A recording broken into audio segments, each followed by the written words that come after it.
한의학에서 심리에 대한 정확, 꽃을 얘기하라 그러면 저는 사상의학을 얘기를 하고 싶어요. 그래서 최근에 이제 사상의학에 대한 얘기를 해드리고 있고요. 오늘은 사상의학 중에 성정에 대한 얘기를 해드릴 거예요. 성격과 감정이라는 뜻이죠.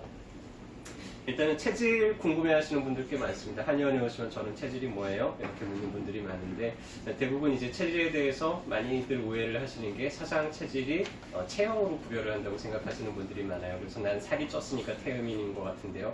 나는 엉덩이가 크니까 하체가 발달했으니까 음인인 것 같은데요. 이렇게 생각하시는 분들이 많은데요. 얼마 전에 몇 년 전에 이제 한국한의학연구소에서 체질이 판명이 된 사람들 얼굴들을 다 합성을 해가지고 각 체질을 대표하는 이런 남자상과 여자상을 만들었어요. 대충 얼굴을 보면은 성격이 좀 어떨 것 같다라는 게 약간 좀 짐작이 되죠. 이런 얼굴들이 뭐 서양인들 보면은 뭔가 좀 되게 발랄할 것 같고 활발할 것 같고 이런 인상들을 봤고요. 소민들 얼굴 보면은 뭔가 사람이 좀 유순해 보이고 이런 인상들을 봤는데 사상의학을 처음에 개발을 하신 이재마 선생님께서도 체질을 구별할 때 얼굴로 구별을 한 게 아니라 성품으로 구별을 했습니다. 그래서 체질을 본격적으로 이제 구별하는 이론인 사간론에 나오는 내용들을 보면은요. 태양이란 사람은 애성이 원산하고 노정이 촉급한 사람이다. 그래서 희노애락이라는 이 감정을 가지고 이제 얘기를 했는데요. 애성이 넓게 퍼져나가고 그 다음에 노정이 한 번씩 이렇게 촉급하게 드러난다라는 표현을 하셨어요. 그래서 애성이 원산하게 퍼지다 보니까 기가 폐로 자꾸 들어가게 돼서 폐 기능이 좀 왕성해지게 되고요. 노정이 촉급하다 보니까 자꾸 간에 있는 기운이 깎이면서 이제 간이 약해지게 된다. 그래서 태양인이라는 사람은 폐대 단속, 폐의 기능이 강하고 간의 기능이 약해지게 된다. 이런 식으로 이제 설명을 하셨죠. 다른 체질들도 다 마찬가지입니다. 그 체질의 성정이 그렇기 때문에 결국에는 그 사람의 장구 생리가 결정이 되고 그래서 그 사람한테만 나타나는 그런 체질에만 나타나는 독특한 그런 생리나 병리 같은 게 존재한다고 그렇게 설명을 하셨죠. 자, 사람들 보면은 성격이 다 다양하죠. 다 같지가 않습니다. 그래서 사람들마다 뭔가 세상을 바라보는 그런 태도, 그 다음에 어떤 똑같은 자극에도 다양한 생각과 다양한 반응들을 하게 돼요. 가령 낯선 사람이 이렇게 자기한테 다가온다 그러면 어떤 사람은 궁금해서 더 다가서는 사람도 있을 거고요. 어떤 사람은 저 사람 왜 저러지 하면서 잠깐 좀 이렇게 움찔하고 꼼짝도 못하는 사람도 있을 거고요. 어떤 사람은 미리 그냥 모르는 척하고 도망가 버리는 사람도 있을 거고 사람들마다 다 다른데요. 한번 이렇게 형성이 된 성격은 쉽게 바뀌지 않습니다. 그 사람의 평생 동안에 그 사람의 삶에 어떤 외부의 사회와 반응하는 사람들과 반응하는 그런 여러 가지의 이제 영향을 미치게 될 거고요. 결국에는 그 사람이 그렇게 살기 때문에 그 사람 주변에 있게 되는 어떤 사람들과의 관계나 혹은 그 사람의 몸의 상태도 좀 그런 것들로 인해서 이제 결정이 된다는 게 사상의학에서 하는 얘기죠. 그래서 일단은 미발지 성이고 이발지 정이라고 했어요. 성이라는 거는 아직 발현되지 않은 거, 그 다음에 이미 발현된 거를 정이라고 했는데요. 쉽게 얘기하자면 성이라는 거는 성품이에요. 그 사람의 도화지 같은 아주 기본적인 성향입니다. 가령 어떤 사람들은 머리가 발달이 돼 있어요. 그래서 사고하고 분석하고 논리적으로 판단하는 걸 되게 좋아하는 자동적으로 되는 그런 사람들이 있습니다. 사상의학에서는 그런 사람들이 이제 소민이라고 얘기하는데 그러다 보니까 뭐 하나를 딱 새로운 걸 보게 되면 그게 뭔지를 궁금해가지고 못 참아요. 그래서 끝까지 그걸 파고들면서 그 분야의 이제 전문가가 되기도 하고요. 그렇게 이제 깊게 몰입을 합니다. 그러다 보니까는 문제들을 자꾸만 많이 발견을 하게 돼요. 그래서 주변 사람들이 문제를 자꾸 지적해 주려고 고치려고 하고 하다 보니까 이 사람은 주로 주변 사람들하고의 마찰을 많이 경험을 하게 될 수밖에 없죠. 그러다 보니까 화병도 자주 생기고 가슴이 막 답답하고 소화안되고 이런 증상들이 나타날 수밖에 없습니다. 그래서 그 사람이 가지고 있는 이 성이라는 거는 타고 나서 그 사람의 모든 언행이 그냥 자연스럽게 이제 녹아있는 그런 거를 성이라고 하고요. 정이라는 거는 어떤 특별한 상황이 될 때 드러나는 감정이에요. 그래서 주로는 이제 자기가 좀 난처한 상황에 처했을 때 그때 자기의 감정이 드러나는 것을 보고 관찰을 할 수가 있죠. 체질을 이 사상의학을 탄생하신 이재원 선생님 일화를 보더라도 체질을 구별한다는 게 그렇게 쉽지가 않아요. 그 사람의 성품이나 이런 것들을 우리가 관찰을 하지만은 교육을 많이 받은 사람들일수록 이런 것들이 좀 숨겨져 있습니다. 자기답게 사는 게 아니라 뭔가 이렇게 맞춰서 살아가다 보니까요. 그래서 이재만 선생님이 쓰신 이제 일화에도 보면은 양반집 교수가 있는데 근데 도저히 체질을 모르겠어서 그 사람 집에 가서 일주일 동안 숙직을 하면서 그 사람의 행동 거지를 다 관찰을 해요. 그런데도 잘 모르겠어요. 그래서 모르겠다 해서 어느 날은 하루는 치마를 이렇게 확 들쳐버립니다. 그랬더니 이 교수가 뺨따기를 딱 때리는 걸 보면서 아, 이 사람 소양인이구나 해서 어떤 특별한 상황이 됐을 때, 모진 상황이 됐을 때 그 사람의 반응을 보고서야 이제 체질을 비로소 알게 됐다는 그런 일화도 있는데요. 그렇게 어떤 특별한 상황이 될 때 그 사람만의 나타나는 독특한 그런 감정이 바로 정이죠. 그래서 사상의학에서 얘기하는 희노애락은 우리가 알고 있는 그런 단어랑 약간은 좀 뉘앙스가 다릅니다. 그래서 애성이라고 할 때는 슬플 애자를 쓰지만은 상당히 막 애를 쓴다는 그런 뜻으로 사상의학에서 쓰이고요. 노성이라는 건 화를 낸다는 뜻이지만은 사상의학에서는 되게 서두른다는, 마음을 서두르는 그런 뜻으로 이제 쓰이게 됩니다. 희라는 거는 기쁘다는 뜻이지만은 사상의학에서는 받아들인다라는 뜻으로 이제 주로 쓰이고요. 락이라는 것도 즐기다라는 그런 뜻이긴 하지만은 사상의학에서 이제 몰입한다는 그런 뜻으로 이제 사용을 하게 됩니다. 그래서 뉘앙스가 약간 다르기 때문에 아마 사상의학에 대해서 좀 오해를 하는 경우들이 많은 것 같은데요. 감정에서는 애정이라는 거는 뭔가 이렇게 좀 우리말로 이제 꾀를 부린다, 꾀병을 부린다 이렇게 할 수가 있죠. 뭔가 좀 이렇게 애처로워 보이는 그런 분위기를 잘 연출을 하는 거를 이야기를 하고요. 노정이라는 거는 막 애쓰고 태양인들이 서두르다 보니까 사람들이 볼 때는 왜 저렇게까지 막 화를 내지 하는 것처럼 이제 보이기가 쉽다는 뜻이고요.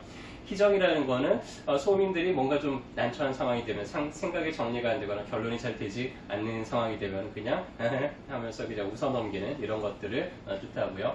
락정이라는 거는 태민들이 뭔가 결정하고 빨리 행동을 해야 되는데 이 결정이 안 되고 행동이 느리다 보니까 일단은 뭔가 자기가 익숙한 다른 것만 이렇게 몰두를 하는 그런 특징들을 이야기를 한다. 그래서 체질별로 이제 하나씩 정리를 해보면은요.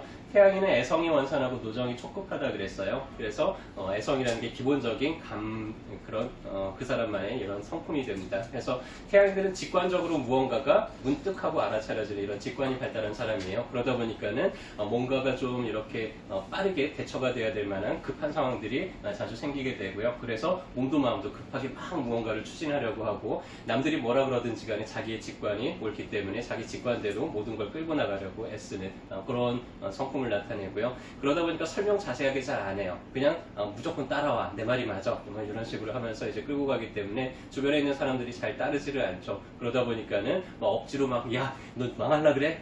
큰일 날라 그래? 야, 그러다가 큰일 나마 하면서 막 사람들이 이제 급하게 끌고 나가는 그런 모양새가 마치 꼭 다른 사람들이 보기에 왜 저렇게 맨날 화를 내지? 왜 이렇게 화가 나 있지?라고 보인다고 해서 이제 노정이라고 표현을 하게 됐죠. 소양인들은 노성이 횡포하고 다음에 애정이 촉급하다라고 했는데요.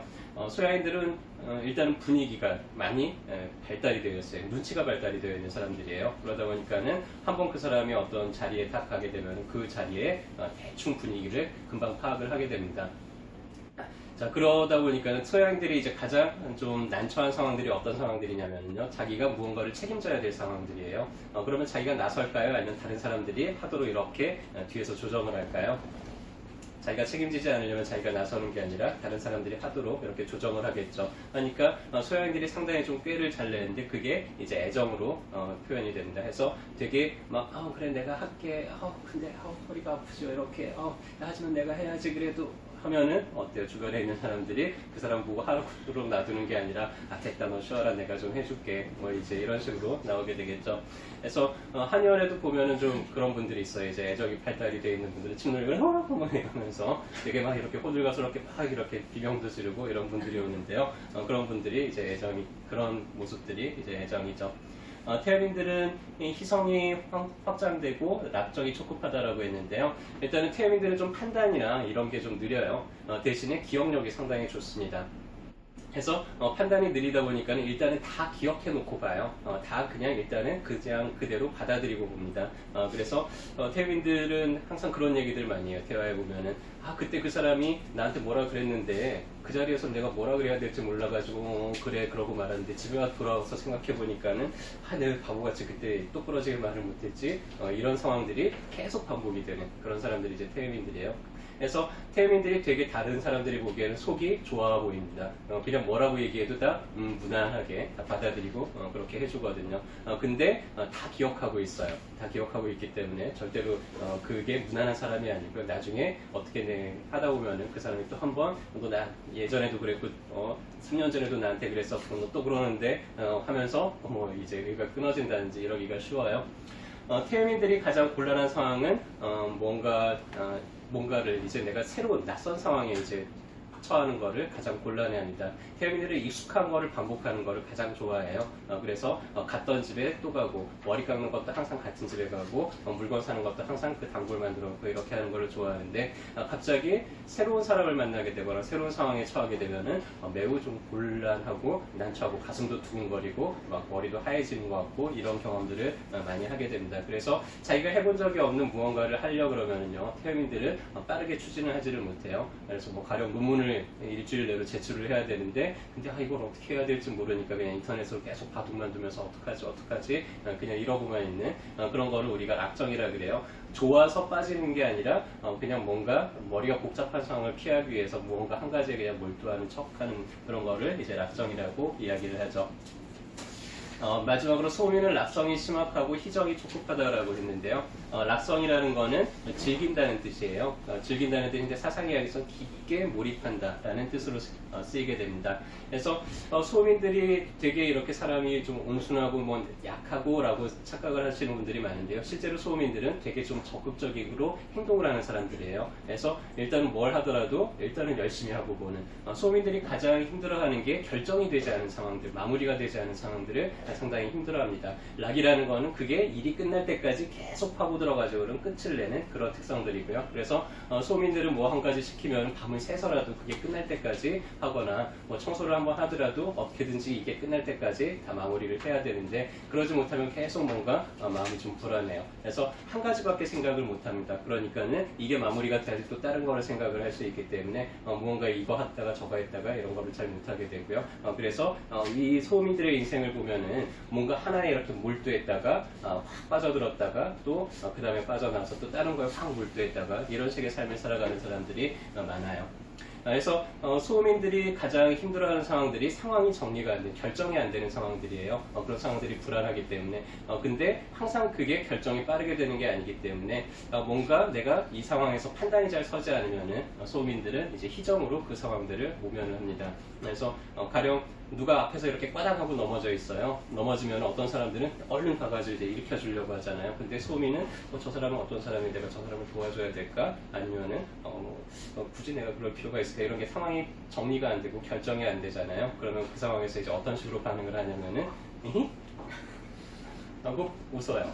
사람들이 이제 오해하죠. 뭐야 너 그게 재밌니? 웃기니? 하는데 소민들은 그게 웃겨서가 아니고요. 내가 지금 이 상황을 어떻게 해야 될지 모르겠는데 결정이 안 될 때마다 약간 그런 희정으로 하면서 웃는 식으로 이제 표현이 돼요. 저희 한의원에서도 이제 가끔 환자분들 침 놓으면 침이 좀 아프잖아요. 그러니까 소녀애들이 으악 이러고 있으면 옆에서 소민들은 이 하면서 이런 표현들을 하게 되는데 그런 거를 보면은 그 사람들의 자주 드러나는 감정들이 어떤 건지를 알 수가 있죠. 자, 사람들이 어떤 체질이 좋은 체질이고 어떤 체질이 나쁜 체질이에요? 물어보는 경우들도 있는데요. 좋은 체질도 없고 나쁜 체질도 없습니다. 모든 체질은 그 체질 나름대로의 장점이 있고요. 그리고 그 체질 나름대로의 단점도 있어요. 그래서 모든 체질이 자기의 장점만 가지고 단점을 극복을 안 하게 되면은 점점 몸의 균형, 생각의 균형이 깨지면서 몸에도 그 다음에 인간관계 사이에서도 문제가 나타나기 때문에 내가 어떤 체질인지를 알고 내가 어떤 게 타고났구나, 잘하는 거구나 라는 걸 알아서 그런 걸 직업을 삼거나 타인들을 도와주는 데 사용을 하면은 정말 많은 사람들을 도와줄 수가 있겠죠. 그리고 내가 이런 체질이기 때문에 이런 거를 나는 훈련하고 계속 연습해야 되는구나, 나는 이게 저절로는 잘 안 되는 분야구나 라는 걸 알고 계속 끊임없이 수양하고 갈고 닦으면서 자기 스스로의 몸의 균형이, 마음의 균형이 찾아졌을 때 주변 사람들과의 관계들도 좋아지게 될 거고요. 자기 몸의 건강 상태도 많이 좋아지게 될 겁니다.